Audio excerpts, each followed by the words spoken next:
Hi friends, welcome to my kitchen. இன்றைக்கி நம்ம பண்ண போகிற ரெசிபி வந்து சிக்கன் ஆத்தோ. இது வந்து பர்மா ஆத்தோ சொல்லுவாங்க. சிக்கன் ஆத்தோ பண்ணியிருக்கிறேன். நல்ல ஒரு டிஃப்ரெண்ட்டான டேஸ்ட்டு. சின்ன பசங்க விரும்பி சாப்பிடுவாங்க. இதுக்கு முக்கியமானது வந்து 2 விஷயந்தான் பண்ணணும். ஒன்று, இப்படி மாதிரி வெங்காயத்தை நீல வாக்கில் நறுக்கி எடுத்து வச்சுக்கணும். அதே மாதிரி பூண்டை நல்லா நறுக்கிக்கிட்டு இப்படி நல்லா எண்ணெயில் பொரிச்சு எடுக்கணும். அப்படியே டீப் ஃப்ரை பண்ணி எடுக்கணும். இது 2 தான் முக்கியமான இன்க்ரீடியன்ட்ஸ் நம்ம பண்ண போகிறது. ஒரு கடாய் வச்சுக்கோங்க. அதில் வந்து எண்ணெய் விட்டுட்டு ஒரு வெங்காயம் நல்லா நீல வாக்கில் நறுக்கி போடுங்க. நல்லா வதக்கிக்கிட்டே இருங்க. வெங்காயம் கொஞ்சம் நல்லா வதக்கி வந்ததுக்கப்புறம் நம்ம இஞ்சி பூண்டு பேஸ்ட்டு போடுறோம். ஒரு டீஸ்பூன் அளவுக்கு இஞ்சி பூண்டு பேஸ்ட்டு போடுங்க. அது கூடவே ஒரு பச்சை மிளகாய் கீரி போட்டுக்கோங்க. ஒரு தக்காளி, சின்ன தக்காளினா 2 தக்காளி போடுங்க. பெரிய தக்காளினா 1 தக்காளி போடுங்க. மீடியம் சைஸை வச்சுக்கோங்க. அதையும் போட்டு நல்லா வதக்கி விடுங்க. வெங்காயம், பச்சை மிளகாய், இஞ்சி பூண்டு, தக்காளி எல்லாம் நல்லா வதங்கி வரணும் பாருங்கள். இப்போ வந்து நமக்கு தேவையான உப்பு போட்டுக்கலாம். உப்பு போட்டோன்னே உங்களுக்கு தெரியும், எப்போவுமே உப்பு போட்டால் வெங்காயம் தக்காளிலாம் சீக்கிரம் நல்லா வதங்கி வந்துடும்.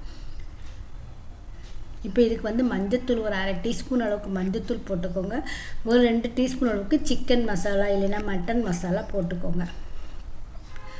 ஒரு 1/2 டீஸ்பூனோ 1 டீஸ்பூன் அளவுக்கு வந்து வெறும் கரம் மசாலா கொஞ்சம் போட்டுக்கோங்க. நல்லா வதக்கி விடுங்க. நல்லா வெங்காயம் தக்காளி மசாலா எல்லாம் நல்லா வதங்கி வரணும் பாருங்கள். இப்போ வந்து போன்லெஸ் சிக்கன் ஒரு 1/4 கிலோ எடுத்து வச்சுக்கோங்க. அதை வந்து இதில் போன்லெஸ் சிக்கன் போடுங்க. அது நல்லாயிருக்கும். 1/4 கிலோ போன்லெஸ் சிக்கன் போட்டு அதையும் நல்லா வதக்கி விடுங்க. எப்போவுமே சிக்கனை போட்டவுடனே தண்ணி விடாதீங்க. கொஞ்சம் எண்ணெயிலேயே கொஞ்சம் நேரம் வதக்கிக்கிட்டே இருங்க. அதுக்கப்புறம் வந்து நம்ம கொஞ்சம் தேவையான அளவுக்கு தண்ணி விட்டு நீங்கள் மூடி வச்சுருங்க. சிக்கன் வேகிற வரைக்கும் சிக்கனும் வெந்திருக்கணும். தண்ணி நல்லா வற்றி நல்லா ட்ரையாக இருக்கணும். அது வரைக்கும் வச்சு விட்ருங்க. க்ளோஸ் பண்ணி விட்ருங்க. இப்போ பார்த்திங்களா, சிக்கனு நல்லா வெந்திருக்கு. தண்ணி நல்லா வற்றி போயிருக்கு. இதை எடுத்து நம்ம ஒரு சைடில் நம்ம ஆற வச்சிடலாம். இப்போ வந்து நம்ம ஆத்தோ ரெடி பண்ண போகிறோம். ஒரு பெரிய கடாயாக எடுத்துக்கோங்க. அதில் நல்லா தேவையான அளவுக்கு எண்ணெய் விட்டு ஒரு வெங்காயம் பொடியாக நறுக்க ஒரு வெங்காயம் போட்டு நல்லா வதக்கி விடுங்க. வெங்காயம் நல்லா வதங்கணும். கொஞ்சம் கலர் மாறுற வரைக்கும் வெங்காயம் வதங்கட்டும். அதுக்கப்புறம் ஒரு முட்டை, அதாவது ஒரு 1/4 கப் அளவுக்கு பொடியாக நறுக்கிய முட்டைக்கோசு எடுத்துக்கோங்க. அதையும் அதோடு சேர்த்து நல்லா வெங்காயத்தோடய நல்லா வதக்குங்க. நல்லா நீல வாக்கில் நறுக்கிடுங்க. உங்களுக்கு நல்லா நூடுல்ஸோடு சேர்ந்து சாப்பிடும்போது நல்லா க்ரன்ச்சியாக நல்லாயிருக்கும். நல்லா வதக்கிக்கோங்க. நல்லா முட்டைக்கோசை வந்து நல்லா வதக்குங்க. நல்லா வதங்கி வந்ததுக்கப்புறம் நம்ம இதில் முட்டை சேர்க்க போகிறோம். 2 முட்டை சேர்த்துக்கோங்க. ஃபஸ்ட் டைம் இந்த வீடியோ பார்க்க லைக் பண்ணுங்கள், ஷேர் பண்ணுங்கள், கமெண்ட்ஸ் பண்ணுங்கள், சப்ஸ்கிரைப் பண்ணுங்கள், பக்கத்தில் இருக்க பெல் பட்டனை கிளிக் பண்ணுங்கள். இப்போ 2 முட்டையை உடச்சி ஊற்றுங்க. உடச்சி ஊற்றின உடனே கிளறி விடாதீங்க. ஒரு நிமிஷத்துக்கு நீங்கள் அப்படியே விட்டுருங்க. அதுக்கப்புறம் நீங்கள் கிளறி விடும்போது நல்லா ஸ்க்ராம்பெலாம் நல்லா பொடி மாஸ் மாதிரி நல்லா வரும். தேவையான உப்பு கொஞ்சம் இதில் போட்டுக்கோங்க.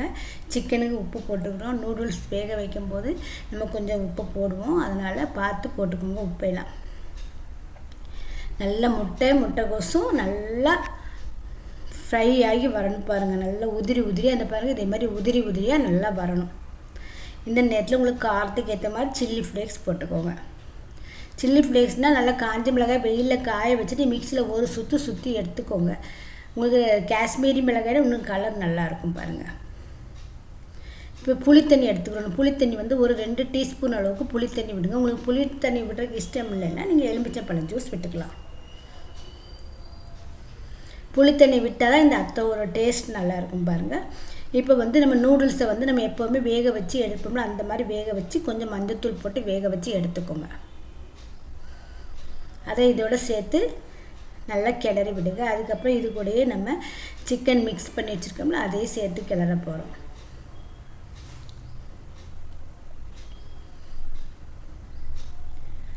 இப்போ நம்ம மிக்ஸ் பண்ணி வச்சுருக்கிற சிக்கன் மிக்சரையும் இதோட சேர்த்து நல்லா மிக்ஸ் பண்ணுங்கள். அவ்வளோதான். இதோட நம்ம அடுத்தது வந்து வெங்காயமும் பூண்டு இன்னும் சேர்க்கணும். நம்ம நல்லா கிளறி விடுங்க. நல்லா எல்லாத்தையும் நல்லா கிளறி விட்டுக்கோங்க. டேஸ்ட்டு அவ்வளோ சூப்பராக இருக்கும். நீங்கள் கடையிலலாம் வாங்கினா இவ்வளோ உங்களுக்கு ஹைஜீனிக்காக கிடைக்காது. நீங்கள் கண்டிப்பாக வீட்டில் ட்ரை பண்ணி பாருங்கள். இப்போ வந்து நம்ம வறுத்து வச்சுருக்கிற வெங்காயம் ஃப்ரை, பூண்டு ஃப்ரை, கொத்தமல்லி இலை எல்லாமே போட்டு நல்லா ஃப்ரை பண்ணி ஒரு கிளறி நல்லா மிக்சிங்கை நல்லா கொடுத்துட்டு எடுத்துகிட்டு சுட சுட பரிமாறி சாப்பிட்டு பாருங்கள். இந்த ரெசிபி பிடிச்சிச்சுன்னா கண்டிப்பாக ட்ரை பண்ணுங்கள். பண்ணிவிட்டு எனக்கு கொஞ்சம் கமெண்ட்ஸ் கொடுங்க, சப்போர்ட் பண்ணுங்கள். மீண்டும் ஒரு நல்ல வீடியோ உங்களை சந்திக்கிறேன். பாய்.